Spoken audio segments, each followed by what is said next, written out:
pleased to welcome so many of you here today for what I'm sure is going to be a really exciting and lively afternoon. I am here, as Cara pointed out, partly representing the Celebrating Age programme, which, as many of you will know, is a funding programme which has been funded by Arts Council England and by the Bearing Foundation. It's been running now since 2017 and is coming into its, well, it is in its last year.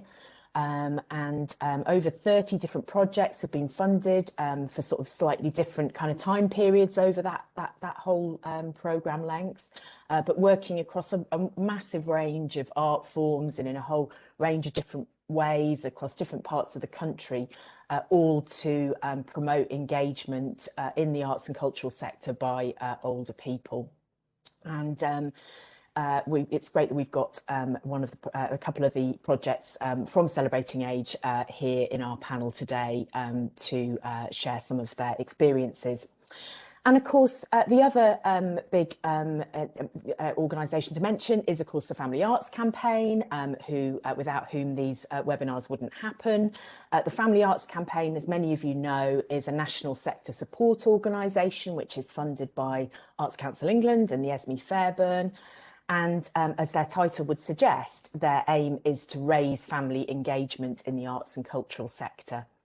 And Family Arts got involved in this area through developing their age-friendly standards along with the Bearing Foundation. I'm sure many of you will be aware of the age-friendly standards, but if you're not, quick opportunity to plug those. They set, as the name suggests, a series of kind of good practice pointers and minimum standards for organisations across the sector to consider to make sure that they are fully inclusive to people of all ages.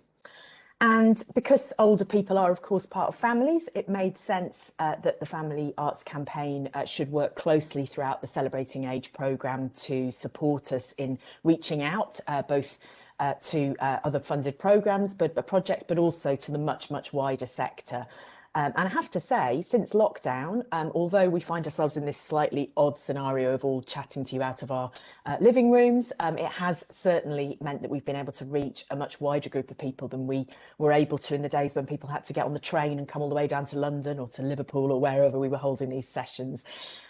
So, you know, it's really great that we're able to reach out and share learning both from the Celebrating Age programme, but also much more widely, and to create this opportunity for projects to share tips and advice and pointers and good practice, as I hope you'll be able to do during the chat box. So just to get a flavour of what we should expect, what you should expect this afternoon.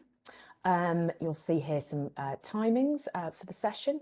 So I'm going to kick us off in a moment or two just with a few slides just to kind of give us a bit of a framework and a bit of a kind of introduction to the afternoon. And then it's great that we've got Deborah from Midlands Arts Centre and Piali from Sampad coming to talk a bit about some of the work they've been doing in partnership. We'll take a short comfort break and then we'll welcome Vanessa from the Centre for Chinese Contemporary Art, who's going to talk to us a bit about their work to engage older people. And finally, we've got Christine from Enteleki Arts, with support also from Ochuko via video link, who are going to share with us some of the work they've been doing during lockdown. And we'll have hopefully plenty of time for Q&A at the end. We'll say a little bit more about how we're going to try and manage the Q&A.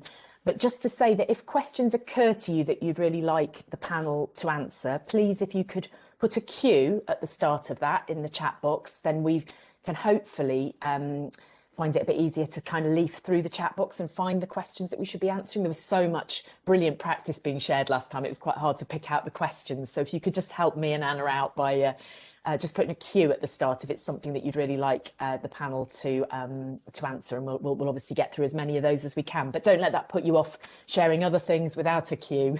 If you just want to ask questions of other participants, bit of general kind of swap shop, we're doing this, has anybody worked out how to do the other? Do please use the chat box for that, and we will distribute the full kind of recording of that after the session, so you don't need to write everything down. Brilliant. So I think that's all my housekeeping. So I will just kick off with a few slides of my own just to kind of set the tone really, and just to share some findings, I guess, from the Celebrating Age National Evaluation, and also from some of the other literature in this area. So I just thought it was really important to start this afternoon by framing it with just a lightning quick model, because we could, of course, talk about diversity in any one of a number of different ways. And, you know, we could quite easily fill a whole session talking about any one of these protected characteristics as they're known under the Equality Act. You know, we know there are lots of different exciting projects doing a range of things in relation to the LGBTQ community, for instance. Lots of work that's going on to engage people living with dementia or with other disabilities. We did a session on that last year, which you can find out more about. We know there's been lots of interesting work trying to engage men and women. But today we've decided that we're going to focus on the question of race and ethnicity. And that's partly because because of obviously the Black Lives Matters campaign has really raised attention on that topic, and also because we know that that's an area that the creative ageing sector still has unfinished business in relation to kind of really kind of working around that area. And I just wanted to flag up as well that although it's not kind of one of the protected characteristics by law, class or socioeconomic status runs right across this whole area. And it's just really important that we think about that as and when we also think about, in this case, ethnic diversity. And I suppose the other point to make is that by definition, the people we are trying to engage are both older people and, you know, and people with a sex, with a sexual orientation, with a race and ethnicity. And often it's that intersection, isn't it, between people's age and their ethnicity and perhaps their gender or their sexual orientation, which makes this afternoon's makes what we're going to talk about this afternoon particularly interesting and particularly challenging at times. And we know that sometimes older people are kind of let down slightly by our attempts to kind of engage, for instance, the LGBTQ community, and that sometimes our attempts to engage older people don't then manage to engage people from diverse ethnic backgrounds. So really important that we keep that kind of intersectionality in our minds. And then just next, I just wanted to share this really simple model for institutional discrimination, which again has really come again to the fore in the light of the Black Lives Matter over the last year. And institutional discrimination is triggered by social identity, that list that we looked at, the protected characteristics on the last slide, and it gets built into how systems and organisations operate. And I'll say a little bit more about that in a moment. But I guess the key point is that that can happen whether or not we realise it's happening. It's not always, and often isn't, an intentional act, but it does result in patterns of difference and diversity. So I'll just explain what I mean by those things in relation to the ageing sector. So what do we mean by it getting built in? Now, I mean, that can happen in a load of really simple ways. You know, we might, for example, always run our sessions on a Friday and then find out actually that the reason that we're not having very many Muslims or very many people who we might find out that many of the local Caribbean community will go off to the market on a Friday, and that actually if we picked a different day of the week, we may find that we had more joy in engaging those communities. So sometimes it can be quite simple, kind of practical things around the way in which we run our services and our organisations. But there was a really interesting round table last year headed up by Flourishing Lives in partnership with the Race Equality Foundation and the HERE Network. And they looked specifically at some of the barriers, the ways in which institutional discrimination can get built into the creative ageing sector and the creative sector more generally. So some of the comments that were made in that session were that sometimes the buildings that we operate in, or would normally be operating in, you know, sometimes don't feel like they're there for us. You know, sometimes there can be a real disconnect, especially if they're buildings with a colonial history. Sometimes the content and programming doesn't feel relevant. It's quite an interesting sort of flagging up this idea of institutional memory loss around the cultural heritage of diverse groups. You know, are we really speaking to that cultural heritage and giving it a voice? Language barriers, which can especially be true for older people in many communities. A workforce that often isn't representative. Funding applications that can be off-putting and complex were raised in the round table. And really interestingly, I thought, in view of the fact that we're here under the banner of the Family Arts campaign, that sometimes we go in with an offer to the individual rather than to the whole family, and actually thinking of people as a whole family unit and engaging them as a whole family unit can sometimes bear very different results. So those are some of the ways in which it gets built in. And what are some of the patterns that come out the other end of that model? So we see them really starkly in the findings from the DCMS Taking Part survey from last year, where 78% or 81% of white or mixed ethnicity people, compared to 61 to 63% of people from Black or Asian backgrounds, had attended an arts event or participated in an arts activity in the previous 12 months. And again, we see that impact of class there. So 83% of those living in the least deprived areas had participated, compared to 59% of those in the most deprived areas. And again, we see some differences there around age. So 64% of the over 75s compared to 81% of the 45 to 64s. Really interesting, of course, this idea of whether or not people have participated in an arts activity in the previous 12 months. Very few of us have actually been to theatres and art galleries in the last 12 months, sadly, but clearly thinking back to the results from that survey beforehand, some very, very clear patterns there in terms of engagement with the arts. So the Celebrating Age projects have worked really hard to engage diverse audiences, and there've been some real successes there. So we can see some of the figures. 10% of people who engaged in projects run by Celebrating Age and gave their monitoring details were from Black, Asian and minority ethnic backgrounds. A reasonable proportion there of men, obviously managing to reach some of that hard to reach over 80s group. Lots of people didn't want to say what their sexual orientation was, but of those that did, 3% told us that they were LGBTQ+. And there we see, you know, a really good proportion of the people engaging, telling us that they had a disability or a long-term health condition. So I just want to spend the last couple of slides really just reflecting on what sort of seems to underpin the good practice where we succeed in engaging diverse groups of people. And I'm drawing both on the learning from the Celebrating Age National Evaluation as it currently stands, where, as I mentioned, we're in our last year, but also from a couple of publications which we'll share the links to after the event, and they come from the Bearing Foundation. There's one called On Diversity and Creative Aging, and there's another which features some of the work that Spare Tyre have been doing on engaging the South Asian communities in arts and dementia initiatives.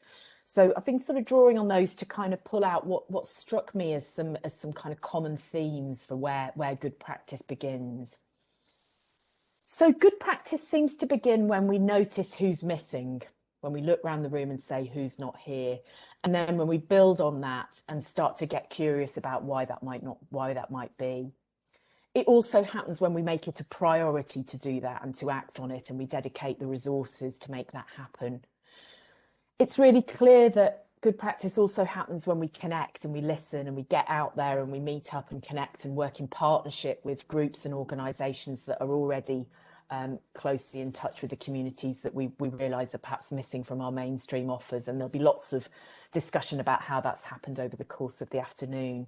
And really crucially, being prepared, I think, to look at the way in which things have got built into our organisations, and being prepared to ask some challenging questions and being prepared to change the way that we do things. As I said, it might be as simple as moving our provision to a different day or taking our provision out of the building in which we normally work, or it might involve some more substantive changes in terms of our culture and our organisations and the way they operate.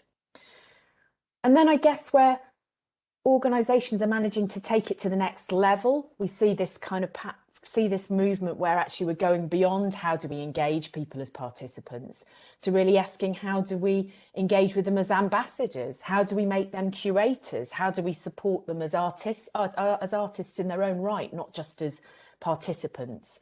And again, there's many good practice stories from the sector around how we're trying to do that, but it's not always easy. It really isn't always easy, and often we can set out with an aim to do that, but actually making it happen can be extremely challenging. And then I've also been really struck by the power of intergenerational conversations. I was just watching a video by the Malcolm X Elders Theatre Group down in Bristol the other day, and they very much a group of mostly women, I think, from Caribbean backgrounds who've been really kind of engaging with schools to tell younger generations the story of their move to this country and their experiences in so doing through the arts, and that sort of power of intergenerational conversations, and how we can again get effectively bring the whole family in. And I guess taking it to that next level again, where we begin to use some of those personal stories to actually question wider structural issues. And I think there's some interesting questions there for the sector around whether our aim is to diversify engagement, and to what extent we can then, having diversified engagement, actually use the creative arts process and the participation in it to actually tackle and to raise awareness around some of the inequalities that different communities face.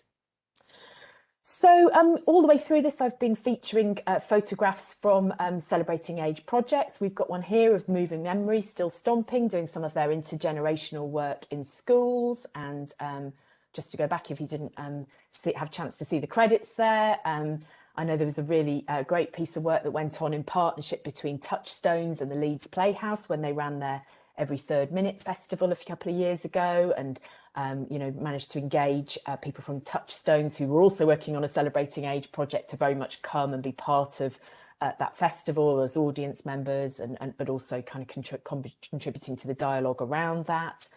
And last but not least, we've got a lovely image there from Stoke-on-Trent, the New Vics Live Age Festival. So just to give a shout out to those projects whose images I've used for this session. So let me come on to back to my last slide. So of course, we're also left with the double whammy challenge now of not only trying to reach a diverse audience in a meaningful way, but also how on earth do we do that from our front rooms through often online remote media, trying to engage an age group which isn't always as well connected as others. So, you know, a really difficult set of challenges, and we're certainly not here to kind of say that the audience, that the organisations on the panel have necessarily cracked this. Very much kind of work in progress. So really keen, obviously, to hear some of their reflections on whether and how they have been able to develop in lockdown, but also really keen to hear your feedback as audience members around how that's gone. So without further ado, I'm going to introduce our first speakers, and we've got Deborah Kermode, who's the Chief Executive and Artistic Director of the Midlands Arts Centre, who's accompanied by Sampad's Chief Exec Piali Ray, and I know you two have been working in partnership for some time and throughout the Celebrating Age programme, and I understand you're going to talk a little bit about that partnership working and some of the programmes and projects you've been running to develop South Asian engagement in Birmingham, and some of the recent experiences in so doing. So I'll hand you over. Thank you. Thank you, Imogen. Oh, can everyone hear me okay? Yes. Oh, I've gone the wrong way. No. Let's have a look. There we go. So it's really interesting. I'm looking at myself and the slide on my screen, and I can't see anybody. I don't think I've ever been to a seminar or a talk where I feel like I'm standing on stage and the theatre lights are so bright and I can't see the audience. So forgive me. It's a strange experience. I just want to say a big thank you to Imogen for inviting us and the team, and to inviting Piali and I to come and talk for a few minutes today, and how interesting those set of slides were. And I think we probably could have done a whole session, a whole day just on COVID and what we do going forward, how we reconnect with communities. So it'll be fascinating to see as a sector how we respond to this. As I said, my name is Debbie Kermode. I run the MAC, which is a very big, busy arts centre, or was about a year ago.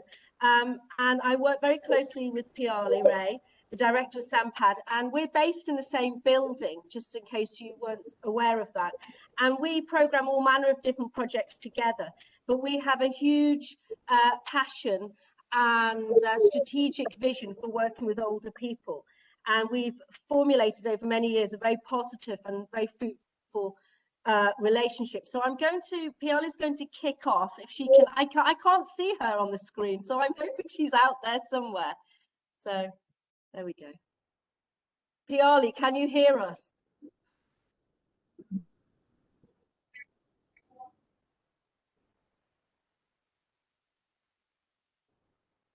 Oh dear. She texted me to say she was having a little trouble with her internet. It looks as if we've lost Piali. We've got an exclamation mark, so I think she is having some issues with her internet connection. Shall I start my bit and then we'll come back, because Piali's written something as well. She's been very organised. She may have been. Oh, we've got Piali. Oh, she's back. She's back. Oh, she's back. She's back. Thanks, Imogen. Piali, are you there?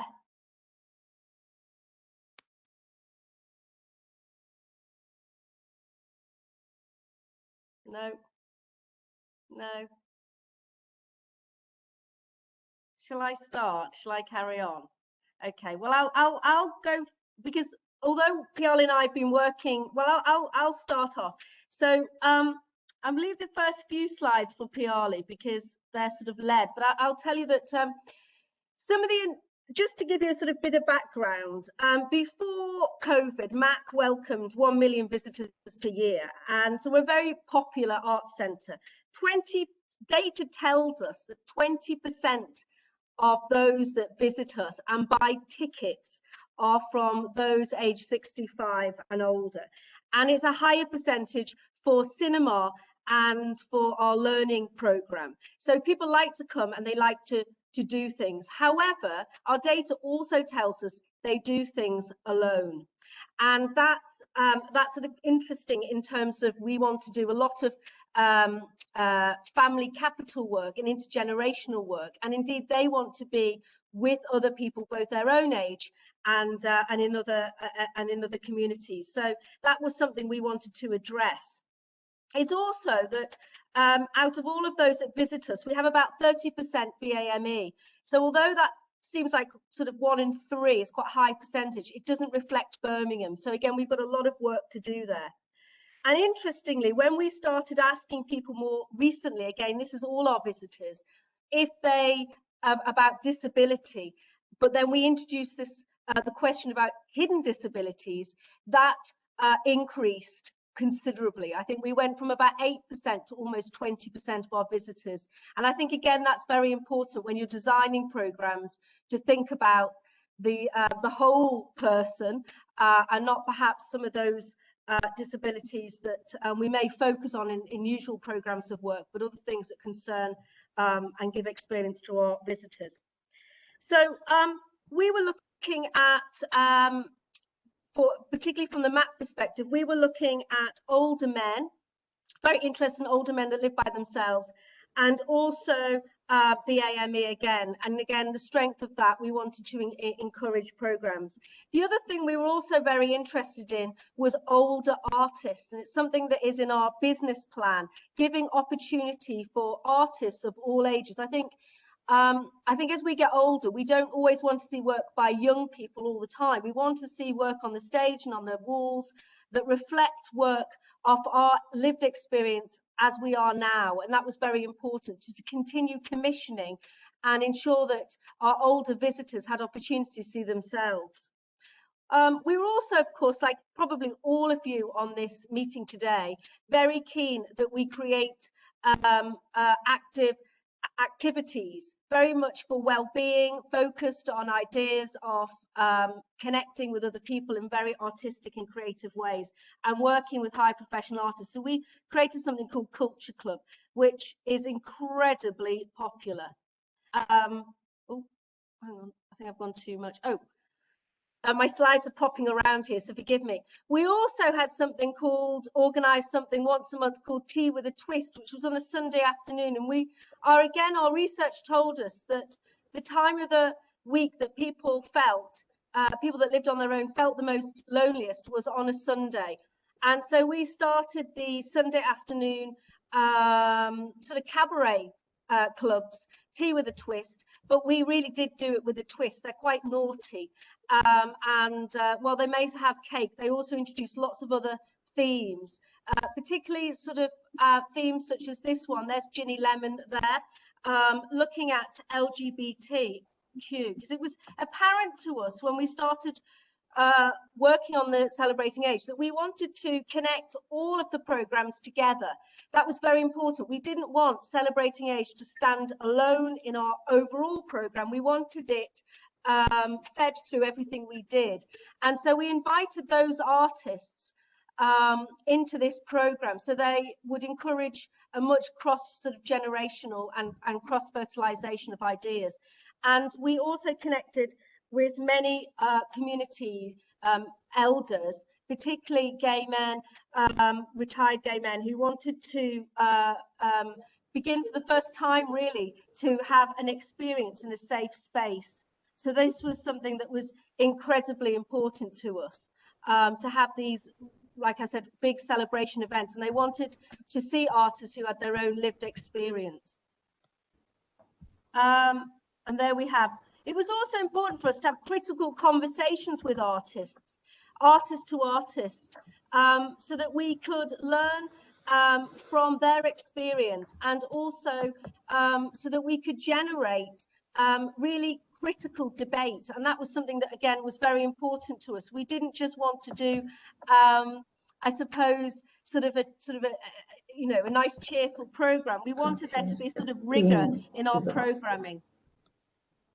And then finally, I think I might be able to hear Piali in the background there. We had, we also wanted to ensure that the artists that we brought in to do work also had experience and an interest in working within their own communities. This is a fantastic artist. I highly recommend you work with Nalupa. She is a recent graduate.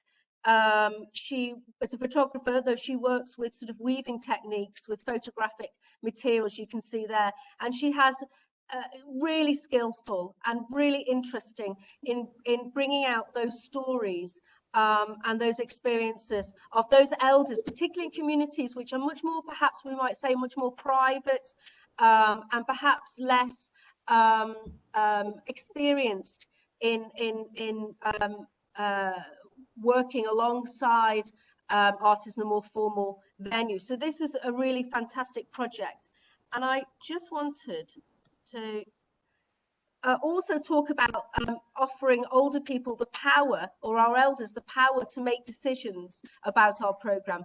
We're working on a major art exhibition at the moment where we invited many of our elders associated with the programmes I've just described to come forward and to discuss and to visit lots of collections, municipal collections in the West Midlands. Thank God we did this just before COVID hit.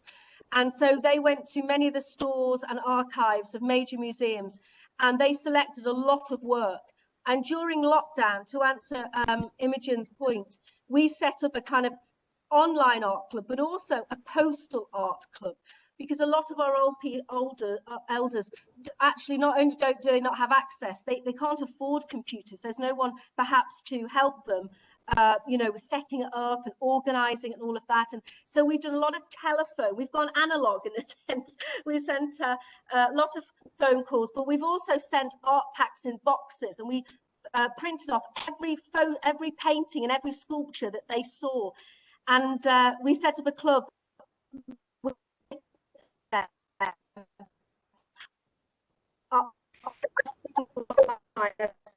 through COVID, to exhibit paintings, etc. And they came up with some fantastic ideas. And you know, they want to do an exhibition that looks at post-COVID. They want to look at Black Lives Matter. They're very keen on the environment, incredibly passionate about gender politics. A lot of the women perhaps who didn't do the careers they wish they'd had, etc., etc. And some of the works really resonate to them. Now they're working very closely with our curator, and can I say it is their decision on the work that is shown, and it's a beautiful process. So that's going to be in the autumn period, and we'll do a lot of public programme around that. But putting their voice at the heart of our programme to us was it will be incredibly important, and terrific that they wanted to look at very issue-based artworks. Piali, can you hear me? Yes, we can hear you. No. Imogen, I have Okay, a statement. don't worry.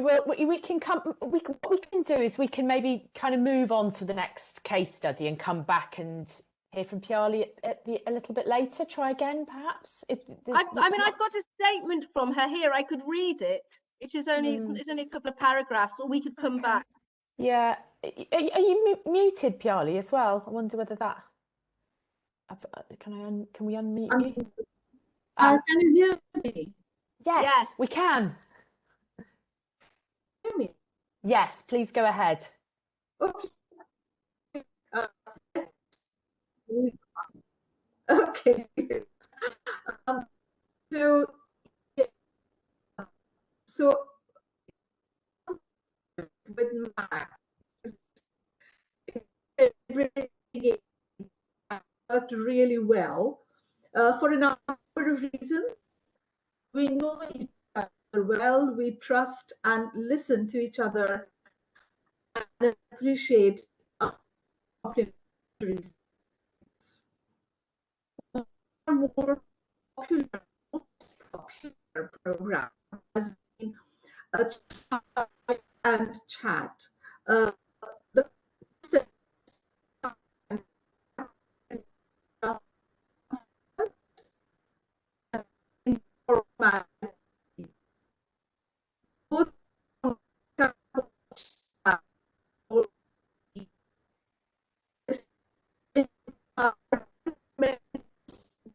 aim to provide sometimes we see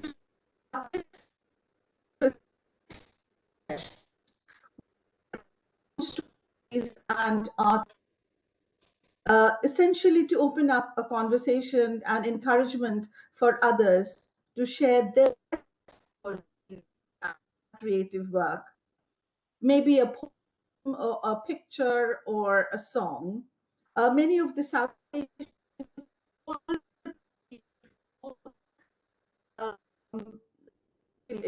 I guess not only in Burma,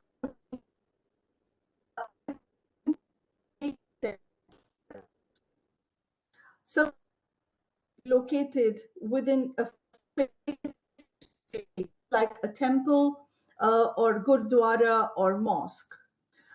With very meager resources, these centers are able to provide transport, some warm food and social environment, but very little beyond that, which could stimulate the interest and energy of the groups. Sometimes they will come over to MAC, but if they can't, then we take the art to them. We have stage performances at the center close to MAC, as well as other centers around Birmingham. As audience, they can be quite reticent to start with, but we often manage to get them on their feet and join in with dancers by the end of the session or sing along with us. We select stories that is relatable to the groups who can finally connect with the performance. We try and break.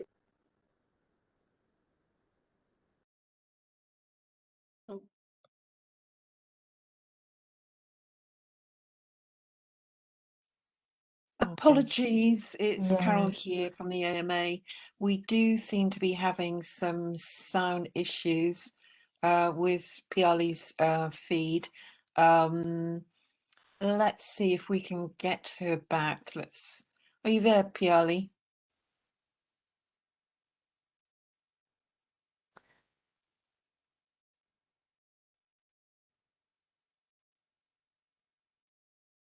Okay. Shall we? Oh. Can you hear me now? Yes. Perfect. How much you've heard, I've been talking. So did you hear about the chai and chat? Yes, we did. What happened was just that I think it had been going quite slow for a while, and then it all went very quickly at the end, so we perhaps didn't quite hear the last few sentences so well. Yeah. I just talk about how we prepared our artists and we planned together with the carers. Okay, I am on mute. No, you're good. You're fine. I'm good. Yes. And so in our business plan, we have a special priority for working with older people. It's a strand of work called, which means age. And a specific service that we can provide is cultural referencing, which could be a language or remembering some enjoyable song from the film that particularly older people with dementia, they may have old memories that refers back to the 60s, 70s time when they might have left their homeland.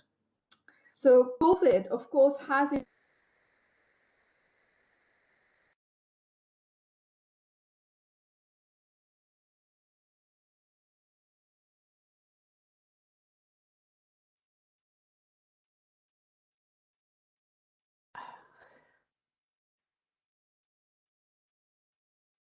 Okay, I'm thinking, oh gosh. Oh, it's so frustrating, isn't it? That the internet's just not behaving for us. I think perhaps, I don't know, have we perhaps, oh, I'm really sorry, Piali. We keep losing you. It's really tricky. But let's have one last shot Can at you hear it. me now? Yes, I can. Yeah. That's We need a carrier pigeon. We just heard about your strategic plan and your cultural referencing, and then it just kind of went around COVID.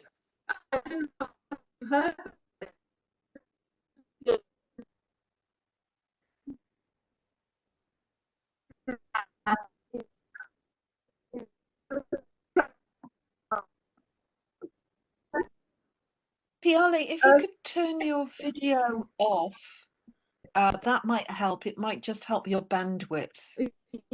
So we can't see you anyway. So it's really, that has been really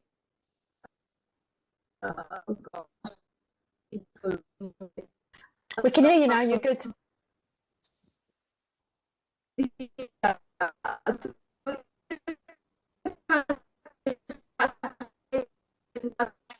challenging for us to work with the people.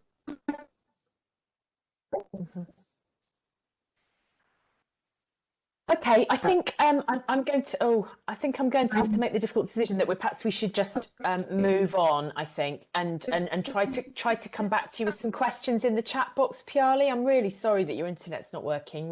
I was really keen to hear from you, but it's just a bit tricky. Should we? Yeah, should we maybe just kind of move on and perhaps we can come back to you for some questions a bit later on. Is that okay? There we go. Okay, that's great. Yeah, I'm just COVID has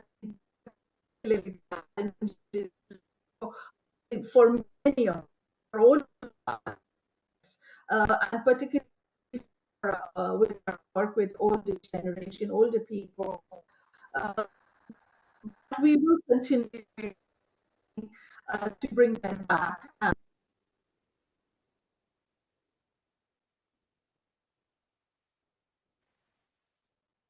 Okay. I'm proposing we move into our comfort break and just have a little bit of a rain check for 5 minutes and see if we can do anything with Piali's internet and just cobble together a little bit of a plan B. So let's go into our comfort break and we'll come back at 3:20, and we'll assume that at that point we'll go straight into our next case study, and then if we can come back, we will. It's such a shame that we've had this problem, but I think we'll kind of just keep on the programme. So a 5-minute comfort break and we'll regroup at 20 past and move on to the next case study. Okay, thank you.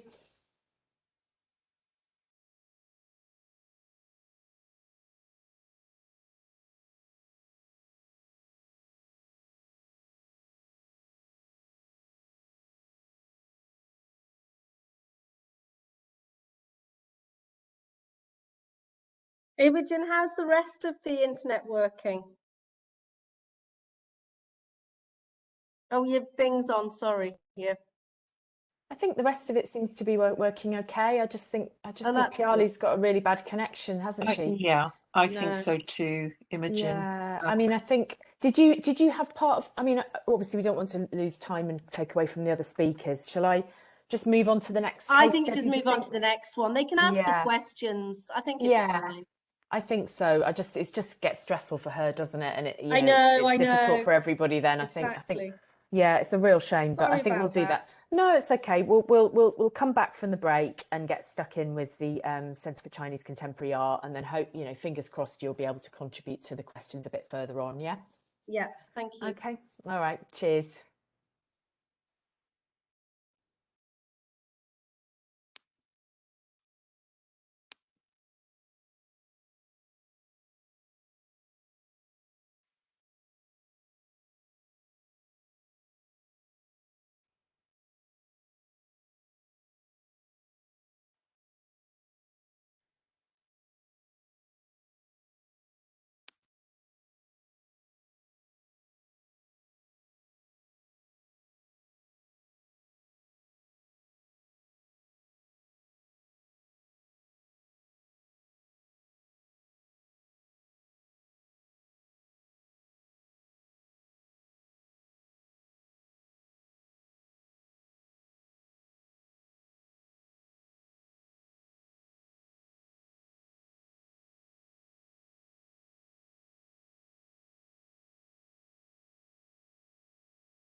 Okay, so I think people are starting to make their way back. I'm just checking that Vanessa's in the room. Vanessa, are you there? Before I introduce you and then find you Yeah, not. I'm here. Brilliant.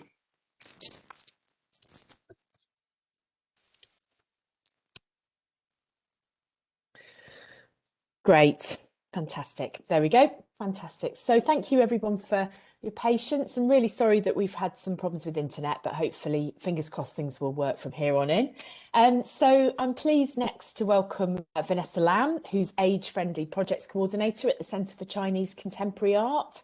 And she's going to give us some insight into how COVID restrictions have affected and changed her role in engagement. The Chinese Centre for Contemporary Art, as many of you will know, is a unique art gallery with a year-round programme of socially engaged exhibitions, events and artists' residencies. So Vanessa, over to you.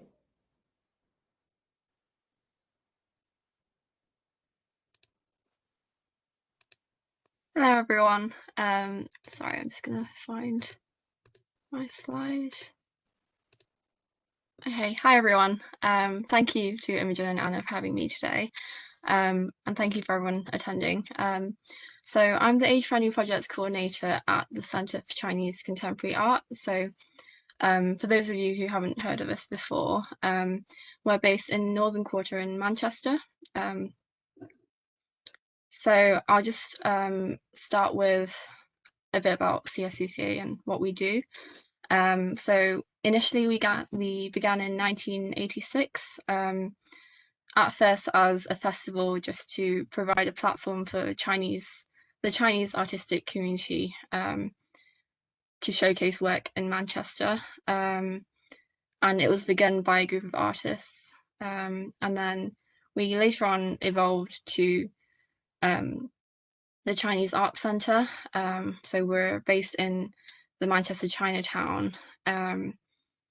And the focus was on, continues to be, a focus on bringing Chinese contemporary art and visual culture to the UK.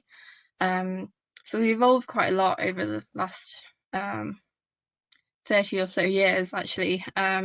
So because we've grown quite a bit since then, we've moved to Northern Quarter, and we're also now called the Centre for Chinese Contemporary Art.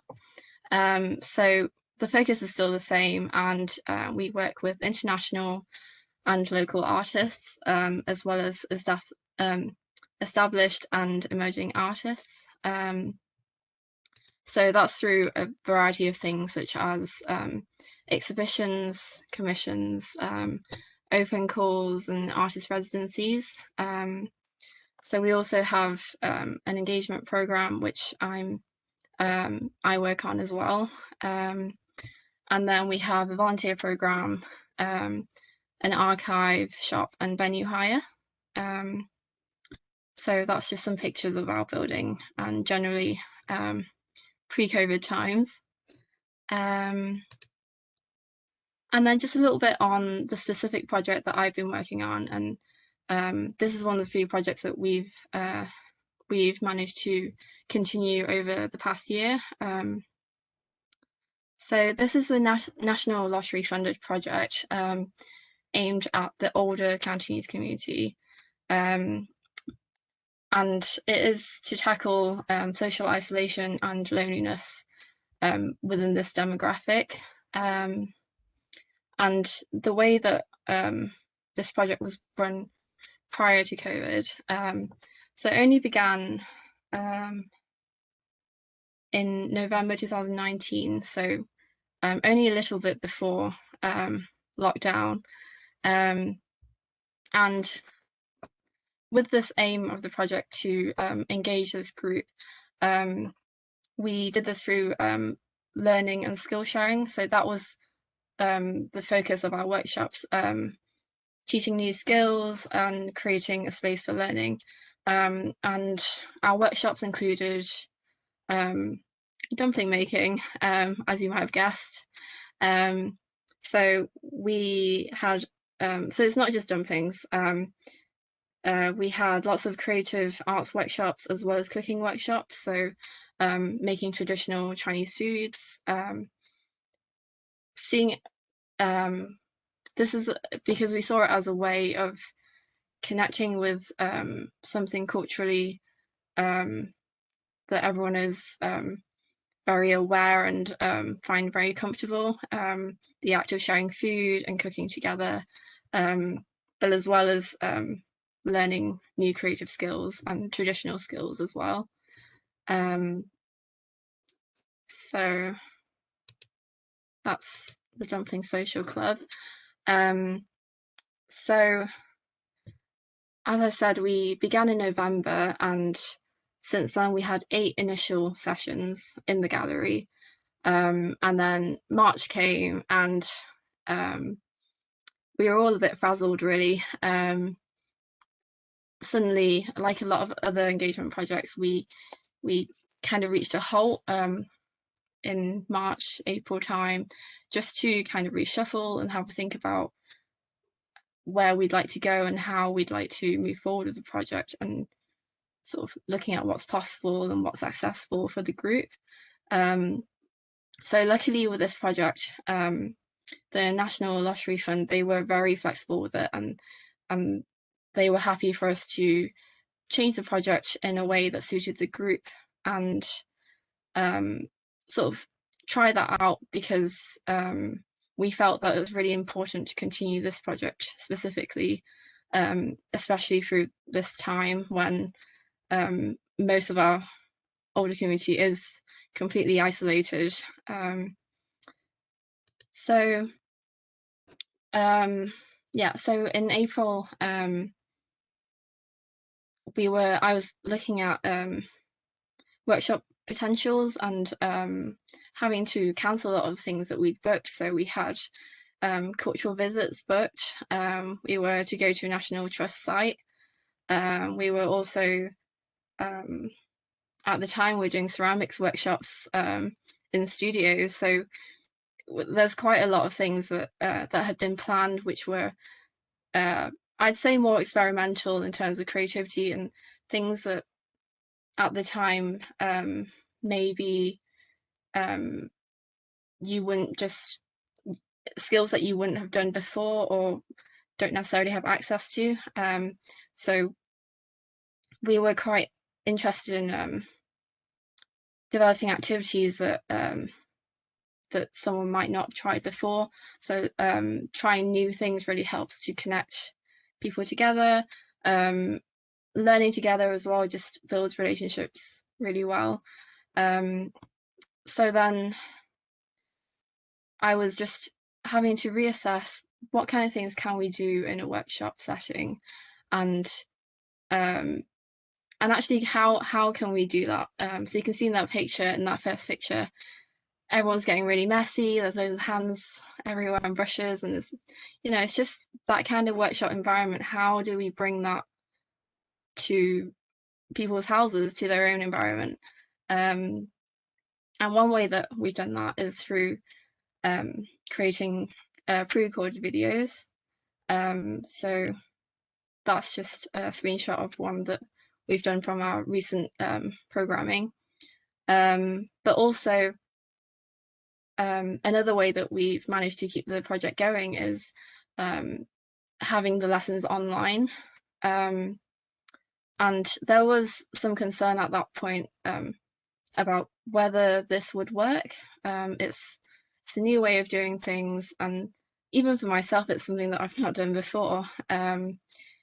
So then accessibility came in, and I was thinking about how willing are the older community to learn about new platforms and come online and show up and try it. And especially when we're such a new project, some people may have only been to 2 sessions or 1 session. To then, it feels like quite a commitment to then go on to try and go on this platform that you've never been before, and try and connect with lots of people.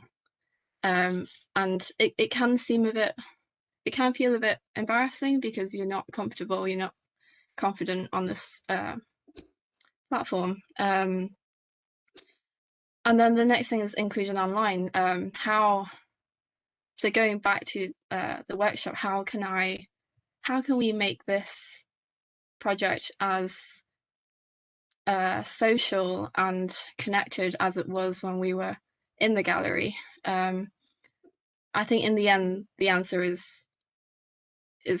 it's not ever going to be completely the same, but it's been really it's been a really big learning curve, and it's been great to learn about how we can connect with people differently. And I've learned that actually, as long as we provide the time and the patience and everything needed, the group is the older community is really willing to learn and take on new skills and ask questions, so that they can be involved and continue to meet each other, have conversations, just because these things are so important, especially right now. And then the last thing is just reach. There was concern about how I could reach out to as many people. So in one of our biggest sessions we had in the gallery, it was about maybe 20 to 22 people, and that was probably our limit at the time in the gallery, because it was a cooking session. But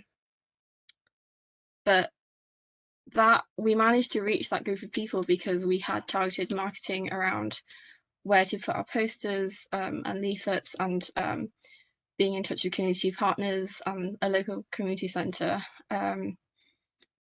But when COVID came in, everyone, nobody went out and everyone had to stay at home. So how do we tell everyone that, you know, this is happening? So in terms of reach, I'd say that's one of the hardest things in terms of reaching new audiences, new participants who hadn't been before. And even when we became an online workshop, even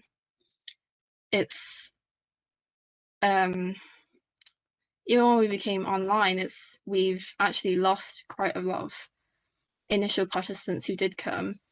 And this could be from various reasons. But when we relaunched online, we only began with 6 attendees. And since then, we've been growing quite steadily, through generally and mostly through recommendations and just keeping in touch and having really good contact with the core members who do come. And I think that's been the best kind of marketing over this last couple of months. And then, so some of our successes, so because we've been growing quite a bit through our online sessions, we've managed to reach 5 Greater Manchester districts. So that's actually a broader reach than we had before. Oh, and just to add, so these successes, the things listed here, so we had an independent evaluator produce a report for us, which was submitted in December. So these are just some of the learnings from my experience, and also just some figures that we've learned from this report. Yeah, so greater reach to Greater Manchester districts, consistent growth. So like I said earlier, it's been really good that we've kept in touch, and members who have come before have stayed. So to see that people have come once and then enjoyed and stayed has been really good, and they've been recommending to friends, and we've been building our network in that way, through word of mouth and also consistent communication via WhatsApp and our bi-weekly sessions. So one of the feedbacks we had from lots of individuals in the group, when we were producing, when we were asking the participants about how they felt with the project, they said that some said they wish that the project could be every day. Some said they wished it could be weekly, because at the time it was still bi-weekly. So starting in January, we started going weekly, so that we had more regularity. So as well as having the sessions weekly now, but also before, when we were bi-weekly, we we were very, the group was very consistent on WhatsApp. We always talk to each other in between the sessions. So we show each other what works we've been doing on our own, drawings that we've finished from the session, and just building on each other's successes and talking about how we can improve. So that's been a really good way to keep engaging with the group throughout the week, even when there's no session. And then just engagement learnings.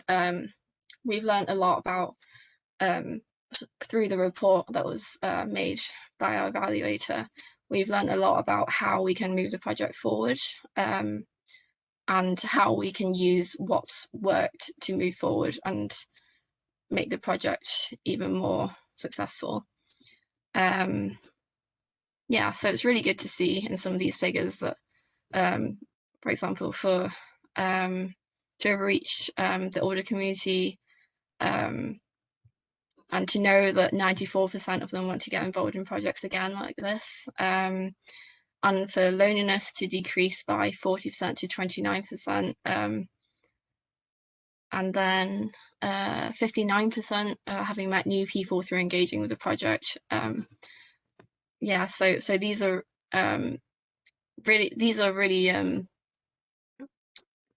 really rewarding things to know from that report, and we're trying to build on that even more, and build the group, working on things that we've learned throughout the year and feedback from the group.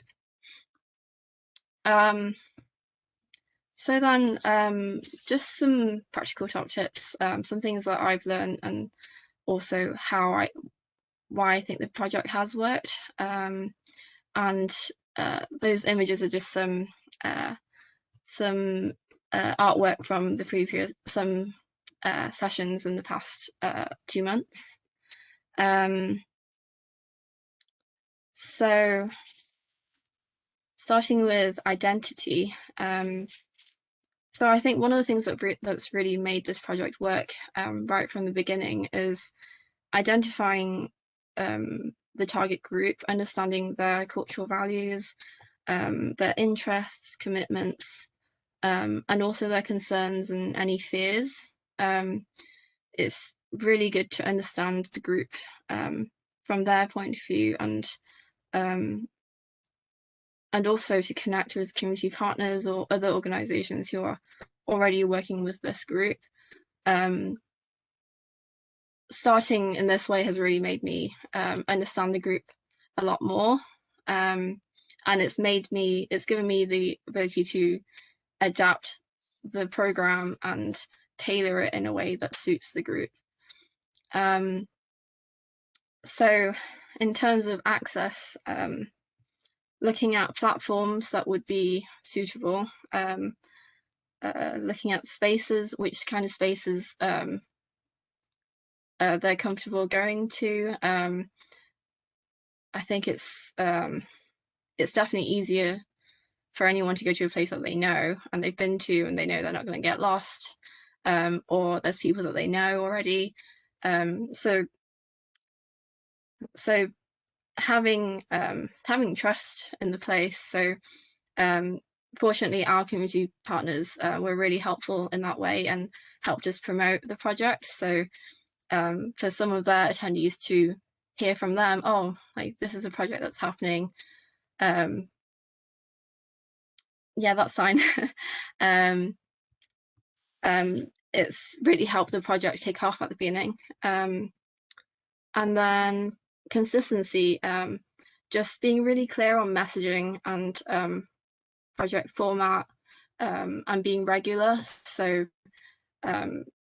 our participants know that we will be here bi-weekly for a session at that exact time, that exact day of the week, and not changing that, and just being really clear with communication. So we're always in touch on WhatsApp.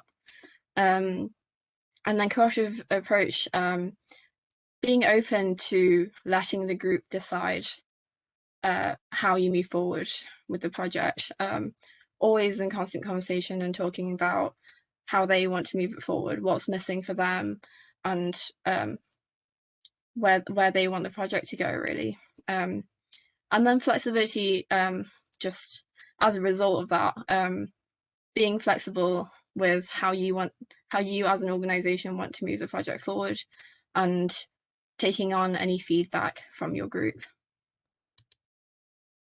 And thank you everyone for listening. That's me. Thank you so much, Vanessa. That was great, and just really great to hear your sort of candid reflections on some of the challenges you faced carrying this on during lockdown. It's, you know, I know one of the questions that people have been asking, right from the start of this afternoon really is, have people managed to engage new audiences? And I think you've answered that kind of quite clearly, that it is quite difficult to kind of, it's one thing to kind of keep in touch with the people that you're already working with, but there are some real challenges in reaching out to new audiences during this period. But it sounds as though through kind of really working with that core group, you were able to kind of, maintain that as much as possible. Thank you so much. Well, we'll come back and talk a bit more about all of that in a moment or two, but I just want to make sure that we're not squeezed too much for time on our third and final case study. And that comes from Enteleki Arts, and we have presenting the General Manager for Enteleki Arts, Christine Lee. And I know that she's accompanied by Ochuko Onobrilachi, who's also a member of Enteleki Arts, and is going to contribute via a pre-recorded video, I understand, which is certainly good for my nerves on the the internet connection front. But yes, Christine, are you there? And hello, yeah, slides. Thanks. Yeah, it's great. Welcome everyone. Thank you. Yes, so I'm Christine Lee, I'm the General Manager at Enteleki, and today I'm just going to share a little bit about our work generally, but particularly sort of during lockdown. With a bit of reference also to the Meet Me and the Meet Me at the Albany programme. Again, I'll try and sort of just give an overview of what we've been doing during lockdown, but with a particular focus on the topic obviously of diversity and new audiences that we've been talking about today. So firstly, I'll just give a whistle-stop tour of what we've been up to. Then, as Imogen mentioned, we've got a pre-recorded film that I'll share with you, and then just a couple more examples after that as well. So I suppose I wanted to just actually start by saying I feel a little bit awkward about presenting today, and that's partly because we're talking about diversity, and I tend to find that my personal background is often actually the most mainstream in the room, and I am so desperate that our conversations about diversity and inclusion are led from different perspectives. But I also feel a bit uncomfortable because co-creation is such an essential part of the way that Enteleki works, and so it actually feels quite upside down to not be able to hand over to some of our members to be able to share directly with you. I had hoped that would have been the case, but unfortunately technology got the better of us a little bit. But we have got a pre-recorded video, as I said, with one of our members that we managed to film a couple of days ago. It's not the best edited in the world, but hopefully it brings a really important perspective to today's conversation. So to introduce Enteleki Arts, for those of you who haven't met any of us before, we produce products that powerfully test the boundaries between art and creativity, care, well-being and community. And let me scroll on through there. We've been working for over 30 years, creating art and facilitating a public platform for people who've often been made to feel the most invisible in our society. So we work with a range of people of all ages, including adults with complex disabilities. That's quite a big part of our programme as well. But today I'm just going to highlight a couple of bits of our work with older people, with particular reference to the Enteleki Elders Theatre Company, who are featured there in our production of Bed, and the Meet Me at the Albany programme, which we run in partnership with the Albany. So Meet Me at the Albany started by gathering some people from the Albany, our local borough council in Lewisham, and from Enteleki, and asking the question, what if isolated and lonely older people had the opportunity to go to an art centre instead of a day centre? And from that it grew into quite a well-established programme with and quite a dynamic programme with a weekly arts club at the Albany Cafe, sort of at the centre of it, but also a range of other activities like Meet Me at the Movies, Meet Me on the Move. But all of these activities had in common really sharing stories, sharing journeys, sharing food, and out of that creating hopefully some quite surprising art and performance as well. So when the first COVID lockdown hit, we, like I imagine most or if not all of you and everyone working in any community setting, well, we had to rethink incredibly rapidly. We started with a lot of wellbeing calls to people one-on-one, but we knew that we wanted to find other ways of quickly staying meaningfully connected to people, to enable people to stay connected to each other and to stay creative. And we knew also that our communities are some of the most digitally excluded. The majority of our members are over 75. And so we decided very quickly that we wanted all of our methods to be based on analog technologies, as we've already mentioned today. So landline phones, post and FM radio have become our normal way of life now. The sort of weekly pulse of that has become about 8 or 9 cluster groups, which are basically telephone conference calls. They meet weekly. It's facilitated by an artist and supported by a couple of volunteers, and usually hosts maybe sort of 6 to 8 older adults in each of those phone groups. And each group has a different creative focus. So maybe that might be the choir, that might be craft or making, poetry and storytelling, or a film club. And that's the way that their eldest theatre company is meeting at the moment as well. Over time, a small number of those people have become, of our members have become comfortable using Zoom. So a couple of the groups have migrated onto Zoom, but that's only come sort of more recently and at their request, if that works for the whole group. Most people are still meeting by phone. So the other sort of part of the programme that's felt really important about this as well has been Meet Me on the Radio, which was a new weekly radio show that we created during the lockdown as well, the sort of first lockdown. It's hosted by some of our Meet Me members, and the content is often recorded in the clusters. So it's radio by older adults, but it's for everyone. And it's been a really important way, I think, for our members to be heard and to have that sort of visibility and voice during the last year, when it's felt especially important, when people have been, it seemingly felt like often they've been forced behind closed doors. And each week we've been able to explore different themes. It's given space to explore individuals' stories and journeys a lot more as well. So for example, this morning's show featured some of our members discussing their memories of the Black People's Day of Action in 1981 and discussing that with local activists. And if you're interested, there is a back catalogue available that you can listen to online. It's been broadcast via FM radio locally in London, but it's available online at Resonance FM. So overall, I guess it's been a really complicated time, and for many, many reasons that we haven't got time to go into, but I'll touch on a couple later, hopefully. But it's really been quite a hopeful time as well, and parts of the remote programme that have been created, including the radio show and including some of the work with clusters, have actually we found really meaningful ways of staying connected with people that we hope will be able to continue long beyond lockdown, and for us to be able to stay in touch maybe with people who will find it hard or do find it hard maybe to leave their homes. And we hope that some of that will have a life long beyond this sort of current season. But with all of that in mind, I want to hand over to one of our members now for this sort of short pre-recorded video, a conversation that I had with Achuko. Achuko is a member of our Elders Theatre Company and the choir, but she's also been involved in training some of our volunteers, our new volunteers during lockdown, who've been joining some of the cluster calls. So if technology is on our side, I'd like to hand over to Achuko.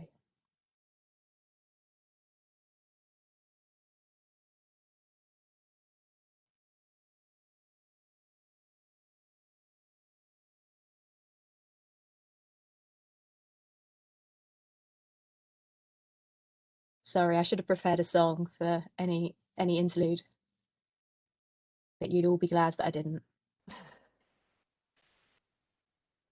Well, as you say, meeting up together is very important, because when the lockdown first came, we thought, oh, that would be the end. But when the conversation come on the phone, that we're going to be talking on the phone, I was so excited.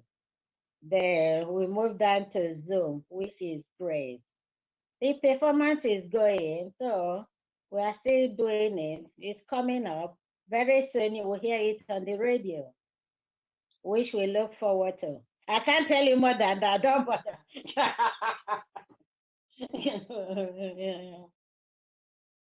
think we're still able to create and meeting with people. It's all part of Meet Me at the Urbanist, so it's great. The choir is great. At the moment, we can come up as a singing solo or practicing together, which is very, very great. I'm looking forward to it every Tuesday. Black matter, yeah. Yeah, and it felt like some of the conversations that happened in choir at the time were quite heated and quite yeah.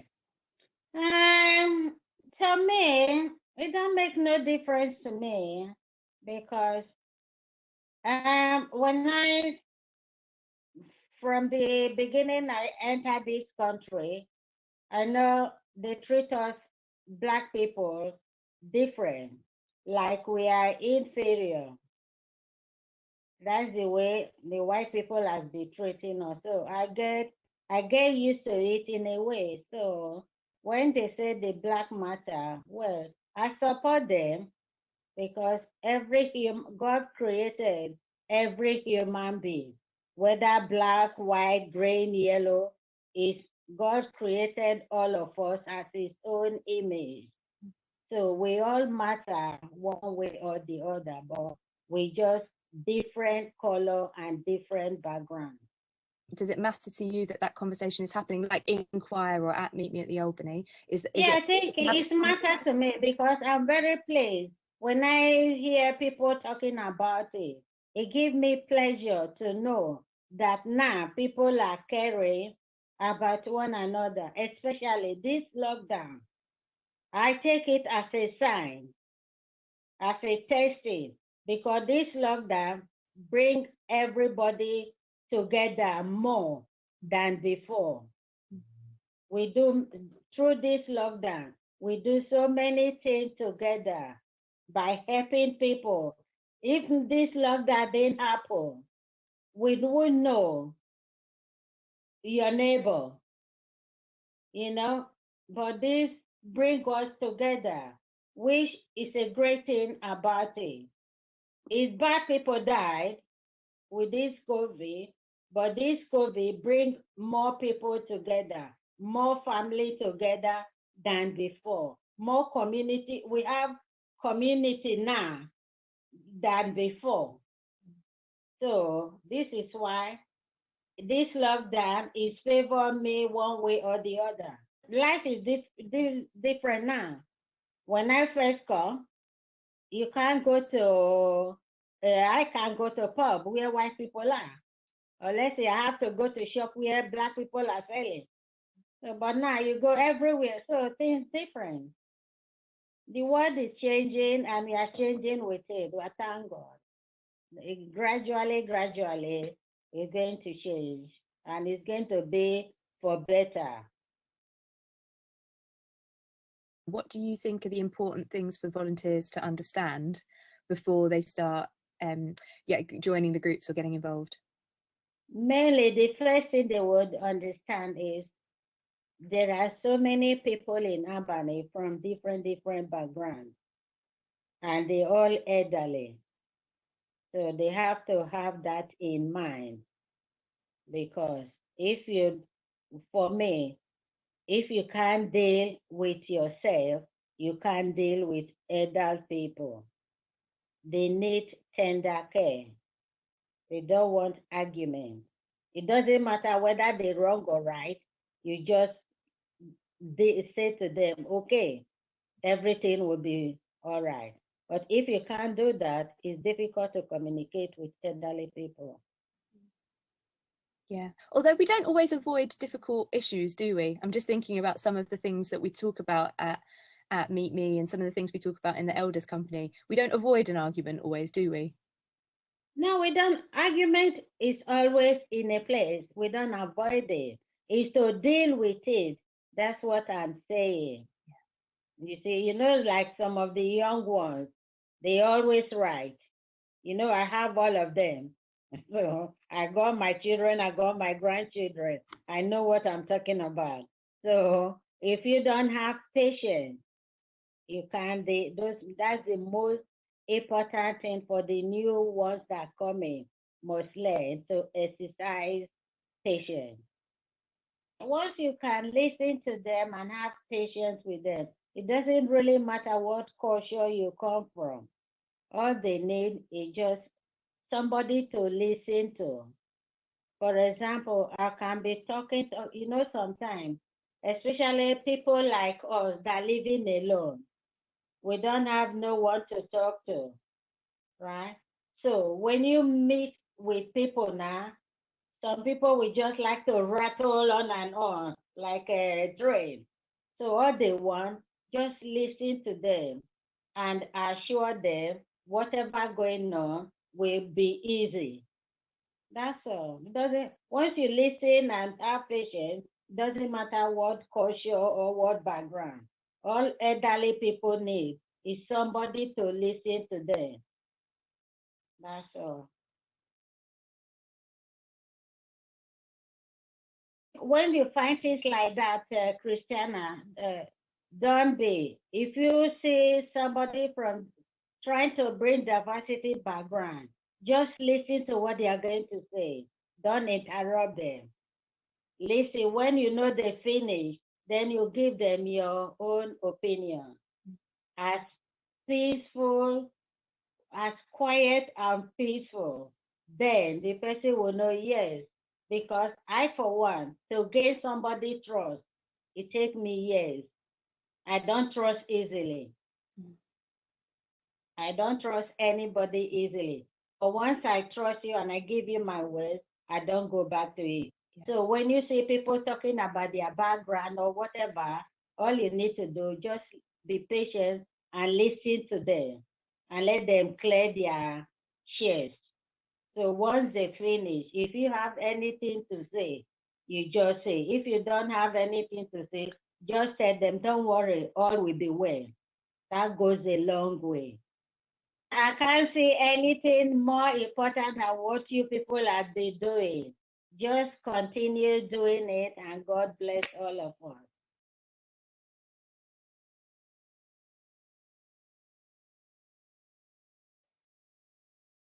Great. So yeah, I thought Achuko could say it so much better than certainly than I could.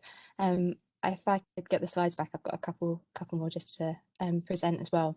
But I wanted to sort of mention, I suppose, a few of the key principles that Enteleki clings to in the work that we do. If I can get the presentation back, if someone can help with that, that would be great. And then I'll put up on the screen a couple of these things. So one of them is co-production. I know it's sort of been mentioned a bit today already, and you know, we're constantly debating and renegotiating what co-production is and how our members lead on all parts of the creative process. Like lots of things, this has been amazing, but also incredibly challenging through this period of remote working. And we're having to really think quite carefully and closely about what it actually means to have all of our members, but particularly some of those who are less digitally connected, less connected in other more conventional ways as part of the process as well. And then the other thing I just wanted to run through is, you know, we talk a lot at Enteleki about feminist principles of care, and these are really important to our work, and they're quite foundational in the way that we work a lot of the time. And we don't think that it's any accident that some of these principles are some of the same principles that also create some of the best art that we have in the world, we think as well. And as I was reflecting on my conversation with Achuko, I was struck all over again about how some of these principles are also some of the best ways to engage with people as individuals, and also to engage about some of the difficult conversations that we need to have in life as well. So if you can see the screens, the slide, you'll see them listed there. They are attentiveness, responsibility, competence, responsiveness, and then a fifth one that sort of encaptures a few things around communication, trust, and respect. And I thought that was really clear in what Achuko was speaking about, that you know, trust often isn't easily won, especially when we're trying to work with people who maybe don't come in and run into our communities with open arms, but actually when that trust is gained, it means the world, and out of that, actually, I think we can create some really significant change for our communities. A couple of other really practical thoughts, and I know we're pressed for time and we want time for questions, so I'll be incredibly quick, but just maybe I'll pick out a couple of these to mention. Their introduction and the welcome pack that we give to people has felt incredibly important during lockdown. When we're not able to meet people face to face, we've had to think quite carefully about how we introduce ourselves to people, and that's been happening over the phone. That's happened in a few ways. We've been really fortunate that we put quite a lot of time into fundraising for a new post that supports relationship and access management within the organisation, and having a person who is dedicated to relationships has felt really important, and has been yet another way that we've tried to put people first rather than programs first. But also thinking about how we introduce and welcome ourselves. We're working on this at the moment. If anyone has any amazing examples, then it would also, yeah, I'd love to hear about those too. But we're thinking quite a lot about what we send people in the post. Sending people a photograph of ourselves when they can't see us feels quite important. Sending more clear information in a welcome pack has felt quite important too. So that's something that we're sort of trying to just really rethink and a little bit at the moment too. Just a quick mention about monitoring, especially as we're talking about engaging different audiences, and we've referred quite a lot today to diversity and in a number of different ways. Just an acknowledgement that collecting monitoring data has been incredibly difficult over the last year, especially for new people joining the programme. It's really, it's hard, and it can be hard enough at the best of times. Our normal ways of gathering this information would be to sit down with our sort of new person form and our monitoring forms, to sit alongside someone to make sure they've got the support they need to understand and to be able to complete some of those forms. And we're aware we're asking quite personal questions. At the moment, that has to happen over the phone, and it's been really difficult. We've had to think a lot as a team about how we do that, how we support the team to be able to do that in the best way, and how that like when we do that as well, that it's not, we mentioned a bit about trust already. We'd never wanted like our first or our second conversation with someone to be hello, I'm a person you've never met before, please share with me lots of personal information about yourself. So we've had to think very carefully about monitoring information, and again, I don't think we've quite cracked it completely. Language, Imogen mentioned language earlier on at the beginning of the presentation about how language can absolutely be a barrier, both the words that we use and the way that we describe what we're doing, as well as acknowledging that for a lot of the people that we work with, English may not be their first language as well, and we have to think carefully about how we overcome that. So I think involving lots of people, as many people as possible in that conversation, has been really important. One person can never come up with all of the answers for that, so I think plurality is really important. And then I'm just briefly skip to saying sorry. I just think there's a lot of acknowledging that we get a lot of stuff wrong, and when we're working as intensively as we can with a lot of people in our local communities, acknowledging when we can do things better is just so important, and I think is something that we need to continue to do more and more. And I have no doubt we'll have to do quite a lot of this year as we navigate what's going to be quite a rocky period of coming back together in lots of ways as well. But really, I guess, as Achuko said in lots of different ways, I just sort of wanted to say, I think it all comes back to building relationships, having patience, ultimately listening to one another and to listening to new communities, and taking the time to build trust. So thank you very much. Back to you, Imogen. Thank you so much, Christine. That was really, really powerful. Really loads of food for thought there. I've just got a kind of quick question in from the audience around what goes into your welcome pack. Yeah, so we're working on it at the moment. It's had to change quite a lot, because I think it's a lot of it is about providing really practical information, and at a period of time when there's been a lot of change, giving people that clear information has often been quite hard. So, for example, saying we're having this session at this time has been something we've had to work on quite a lot. Our ways of working are quite organic normally, and we try. And one of the ways that things are quite member-led is to say, well, what works for you? Which group would you like to join? And even like we don't, people might be joining an artist, but we don't know exactly what their outcomes and deliverables of that session are going to be, because we tend to work in quite an organic way, and we've had to shift that a little bit during lockdown as well, just to make it a bit easier for new people to join the sessions, to be a bit clearer about what they're walking into, when what they're walking into is an unknown group of people over the phone. So one of the things we've had to do is be a bit more regimented about some things so that we can then communicate that more clearly in a welcome pack. As I say, we've been including a few more photos of people and examples of maybe things that other people have created. Some of this has happened, some of this is like aspirational. And then I suppose, yeah, a couple of other things are that we're working on is like information about how to communicate the history of who we are and where we've come from a little bit more as well. So sometimes that's included stories from or sort of more like testimonies from people that are in the group as well. Again, I don't have like a neat and tidy example of it that I can share with you because it's sort of like in flux a bit between the different ways that people engage with the programme, but maybe actually it's something that we can pop on our website as we sort of work on that over the coming months. I'm sure there'll be lots of interest in that. And I guess that kind of leads us into a wider question, which somebody asked at the very start, really around I suppose the difference between trying to outreach to new audiences during this really difficult period versus keeping in touch meaningfully with people that you're already engaged with, which, let's face it, is challenging enough. I'm just wondering, I mean, we'll come back to you in a moment, Christina. I'm just wondering whether any of the earlier participants, I don't know whether Piali's got internet or whether Debbie's still there, whether Vanessa, you've got any thoughts around, any reflections around that sort of what's worked in terms of engaging new audiences, or where you have or haven't been able to do that? Piali, sorry, I had to leave at 4. Sure. Jump in if you want to add anything on that, Debbie. I mean, we do a lot of inclusive music making. We have a very strong program of work called Matt Makes Music, and what we found when actually it was an interesting aspect because it has always been obviously very community focused and often outside the building. And when we didn't operate a building, it was a sort of silver lining in some respect, because then we were able to really shine a light on this incredible work that we were doing with often quite vulnerable families, obviously very sensitively. So there was a great deal of focus on their work. And when we were working with families, often we'd been working with mums and dads or and children, but suddenly there became a need to work with grandparents too, because the children were not seeing their grandparents. And so we began to devise new programs of work that would connect older members of their family together with family members, often people who lived on their own.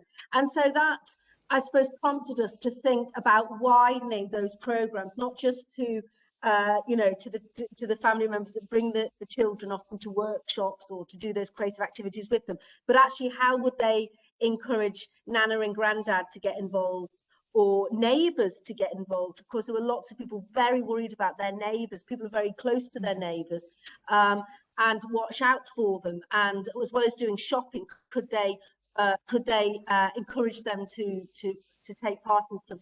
So we began to invite those people to our sessions as well, and that sort of it created this huge popularity actually, and people joining in inclusive choirs, for instance. So you'd have a whole range of, say, younger children with more profound disabilities, with neighbours or family members from different households joining in, and that, I don't think that would have happened so successfully if it hadn't been for something like COVID. Do you know what I mean? They may have come to the centre to watch their young person on stage or to be part of a more formal workshop, but that sort of Nana's got it on in the kitchen while she's cooking and listening. That was lovely to see, really. So there was a lot more informality about that. That was just one example. That's really powerful, and that again, within the context of thinking about family engagement and how those sort of opportunities for that can kind of shift and potentially open up is really interesting. Vanessa, anything to add? Sorry, I can't quite see whether you've got your hand up or not, but anything to come in with on that point, Vanessa, around new audiences? Sorry. Actually we've actually one of the good things about going online has been that there's no accessibility in terms of physical accessibility. There's not been an issue with that. It's more having the mindset to be able to come online and use a new platform. But because of that, we've actually got audiences coming from outside of Manchester, which is really good, and people are saying, oh no, what's going to happen when we, you know, go back to normal times? It'll be hard for me to get to the gallery. So it's posing more questions, but these are great questions for how we can develop. I think that's really, really interesting. As one of the questions is around engaging people in a rural context. And it's quite interesting because, of course, our 3 case study organisations here are all in large urban areas. We've got Manchester, Birmingham and London all represented here. And I think right from the start of trying to sort of work out the programming for this, we were like, it would be really great to get somebody from more of a rural setting who's perhaps engaging Black and minority ethnic people in their local communities, because we don't want to just feel this is just a city-based issue. But yeah, at the same time, the whole kind of local geography kind of thing has been a little bit blown apart, hasn't it, by the internet? And I'm just wondering, I mean, it may be that people not necessarily expecting that you've at this point kind of engaged people from much further afield than your kind of local areas. But I'm just wondering if any of the panel have got any reflections on where that might go in the future, really, or whether we might kind of widen geographical remits and reach newer diverse audiences in this kind of way. It is interesting, just talking about the model Imogen we've just been talking about. We had a review meeting with our wonderful colleagues from Youth Music that we do a lot of work with. And we were only reflecting on Monday to them that actually, in terms of inclusive practice, England's very at the forefront. You know, we're doing some remarkable things. You'll, of course, in your research details many of these and the presentations we've had today. And actually, because we've all been so focused online, we have seen family members from different parts of the world get involved. We have seen arts professionals from different corners of the world. And I think that's been really interesting. And I think as we go forward, certainly at MAC, we're sort of probably like many of the MPOs thinking about our business planning for the year ahead, etc.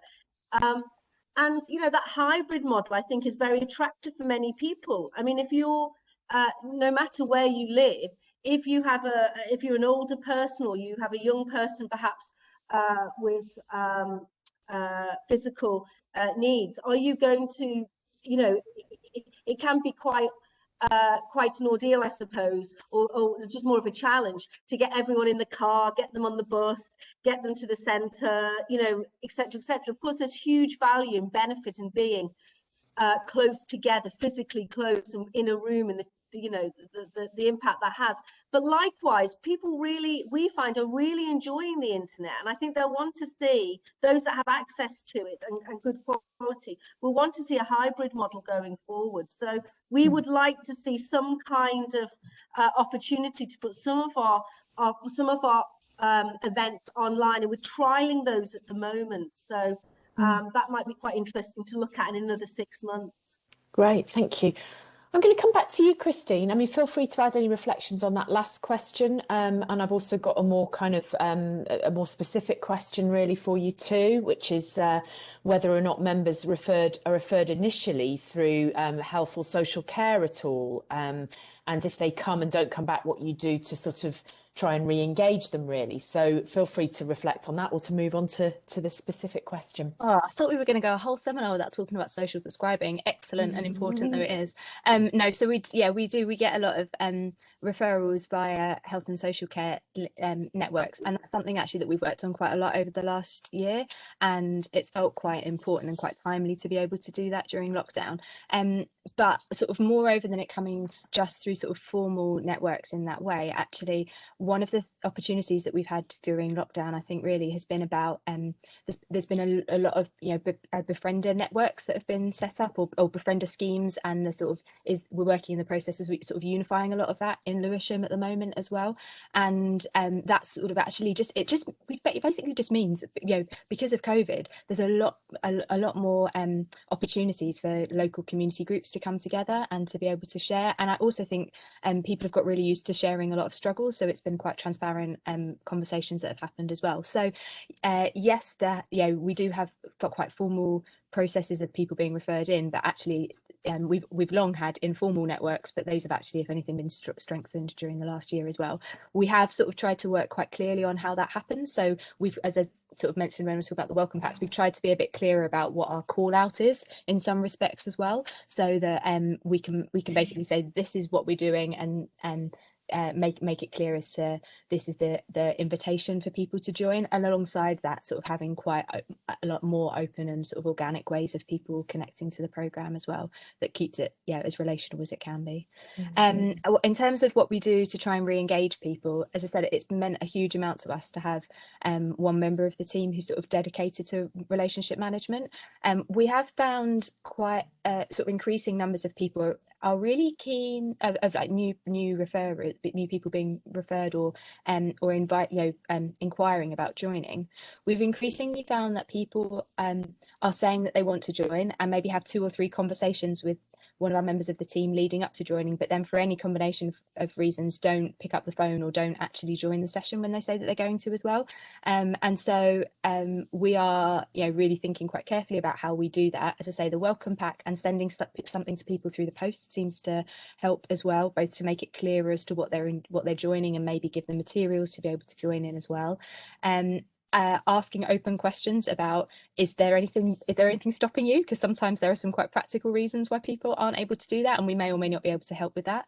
And also just asking open questions to work out if actually there is something else that's maybe means that people being signposted to something else as well, or instead of joining our activity is the best thing as well. And so I think sort of having as wide an understanding of other community groups or sort of other support networks that are existing as well has been quite important in that too. So yeah, just sort of networking with local community groups has been really important. Yeah, absolutely. Thanks. That's really helpful. I'm going to come back to Vanessa, if that's okay. We've had a question around WhatsApp. You talked a bit about the use of WhatsApp to keep in touch with people, and a question here from Mercy around how you manage communicating with your audience on WhatsApp, and were there any sort of data protection considerations, and what if people didn't have the app? Are you able to come in and say a little bit about that, Vanessa? Yeah. Actually, the idea of using WhatsApp was not my idea at all.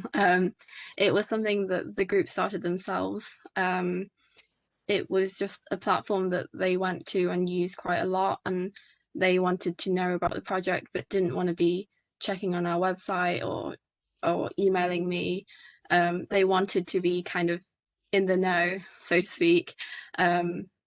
So they actually opened the group chat, and then I was added into it. But later on, when we became fully online, I opened a new one, just because the past one was digressing quite a lot to just lots of other conversations, which is still really good. But we've now got a more focused one for the current project. So for this one, it is really important to add everyone to that group, because that is where everyone talks and chats and talks about their artwork or what's going on in life in general. So that's been really important to keep the conversation going. So what I would do when a new person joins in is initially it's email contact. And then after they've joined the first session, I would just explain that this is how we communicate on the group chat. Would you like to join?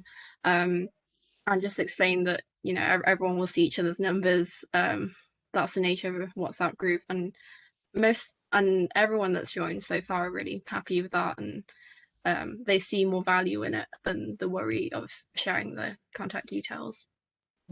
That's really interesting that they started the group themselves. I think that's a really good point. And, there's something there, isn't there, about actually people picking up these ways of communicating and rolling with it, and you just deciding what you then do in response, rather than assuming that that'll be the way that everybody communicates, and that being part of a number of different ways of communicating. Thank you.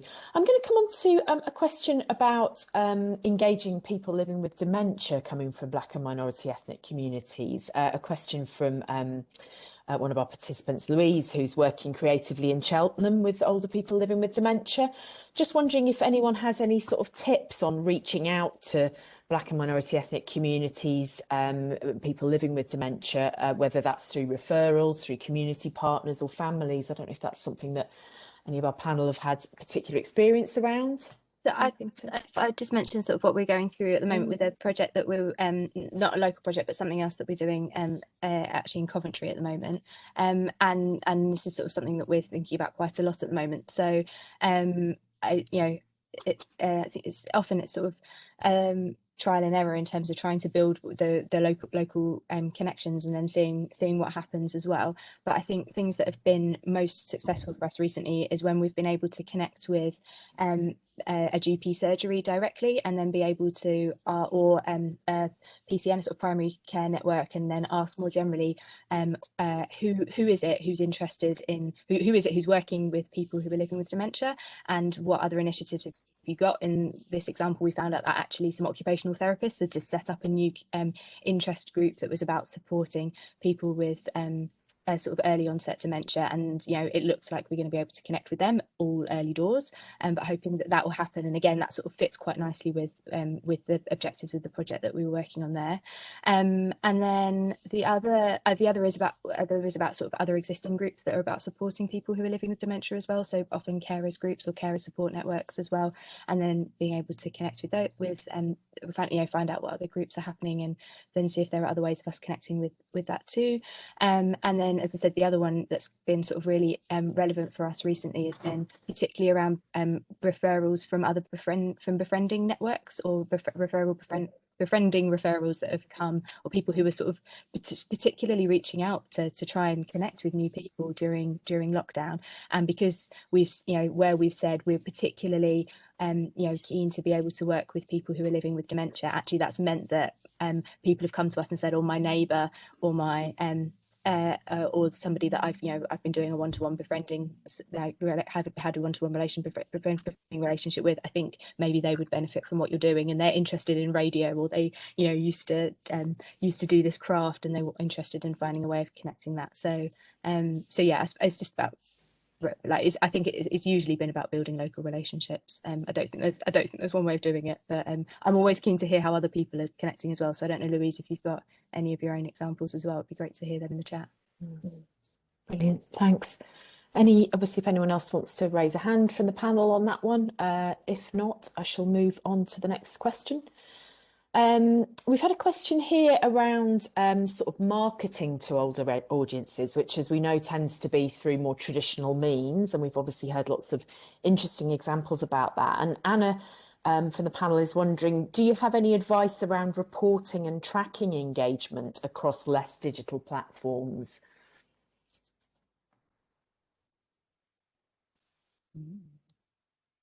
Do just jump in if you want to pick that up. Or maybe it's a no. Maybe it's like we're just at the stage where we're managing to do it, but the thought of trying to track it is yet to be tackled. Yeah, I think we know what we're putting out into the world. We don't necessarily know what people's engagement is. You don't get the same level of information that you do back on this number of people have interacted with your tweets. You don't get that. We find anecdotally, when people come to us, if we can, and we don't always get a chance to do it, but if we can then ask, oh, where did you see that? How did you hear about that? Then sometimes that helps us work out that, the chain of how a fly got passed around, or how a piece of blurb that we emailed on got passed along the chain and has come back, often quite circuitously. But it's been, that's kind of helpful to know as well. Absolutely. And I think that whole kind of, I love this sort of ongoing theme of trial and error, really. I mean, there's, it is real, literally action learning, isn't it, around what works, what takes root, what doesn't. So I think that's come across really, really clearly. Anyone else want to comment at all on, we've got another question in, if not. Thank you very much, just in the nick of time, Charles. Do jump in if anyone wants to kind of comment on the last point. So Charles has said an artist has recently approached my arts organisation about a project she wants to run with elders in the community. I love the idea, but how do I go about developing the project to the next phase in terms of involving elders?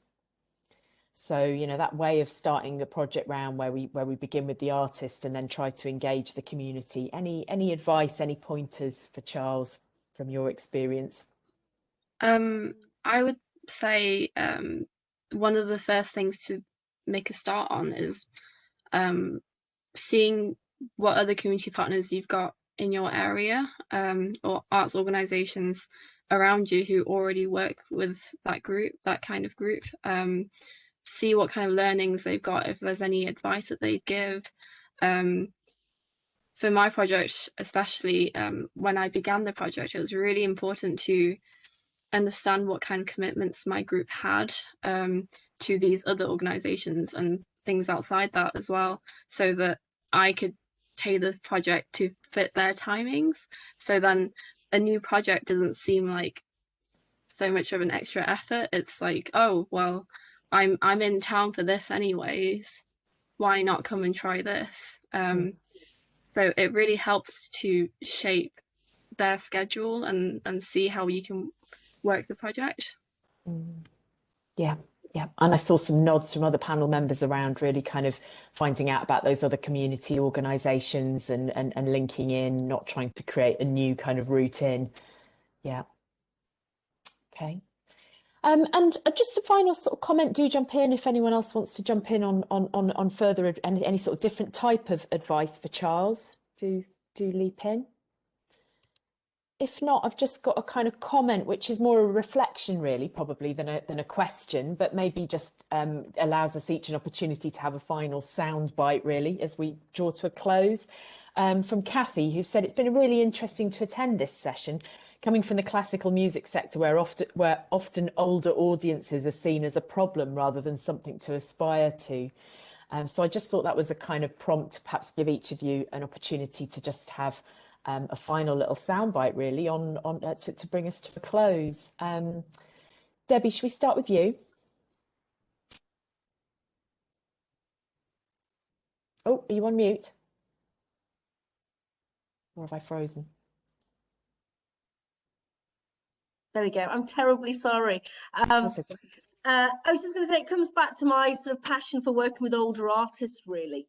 So the work that you see or you work, you know, connects directly with people, either in co-creation or artists that have been traveling through their careers or you know, and that's really important for me, so that it feels, whether it's cinema or theatre or visual art or whatever, that people see themselves and they see those lived experiences. So I would say, for me, it's about keeping all the programme dynamic. It's not just about passive audience members coming to see stuff, but being part of that process. And I'm just saying how positive I am about the Arts Council's Let's Create strategy, because for organisations, I suppose, like Albany and certainly like the MAC, you know, it is a diamond for us, because it is really about putting people at the heart of decision making and giving them some ownership into creative activities. So I'm thrilled to bits about it really